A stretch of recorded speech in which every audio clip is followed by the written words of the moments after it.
انابيب. معرفش تسمعوها ولا لا. عارفين انتوا ايام زمان وعارفين فيلم أليس ان وندرلاند اللي هو عالم الخيال بقى وكده؟ انا بقى بحب بقيت مؤخرا اي حاجه بحب اشتريها بقيت برجع للزمن ده، اللي هو مش عايزه البس اي حاجه طالعه موضه الايام دي. اللبس المقطع واللبس اللي بيبقى طالع موضه خلاص بقى بيتعبني نفسيا.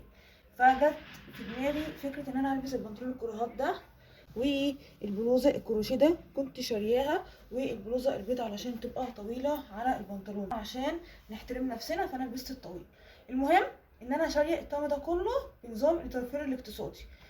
ما بقولش ليه بالة او حاجه علشان ابقى مش عارفه ده نظامه ايه قبل ما اشتريه، يعني ما اعرفش ماضيه كان ملبوس ولا استعمال ولا جديد ولا بواقي تصدير، انا ببقى مش عارفه حكايته. فانا بقول توفير اقتصادي اللي هي ترجمه كلمه صرفت وبخلص نفسي.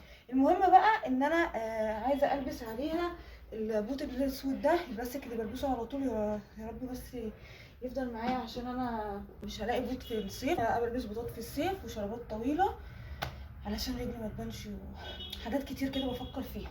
عايزه اوريكم حاجه. بصوا بقى للناس اللي تقول لي انت ما بتلبسيش اساور خالص، فانا هلبس الاسوره دي لسه شارياها نحاس. بس هو ده الطقم اهو، وحاسه شكله حلو وبس كده. الاسوره يا جدعان، الاسوره هي بص حاسه، بصوا عشان تعرفوا ان انا مش متعوده. هو بيحصل لها ايه؟ الواحد لازم يتعود على التغيير.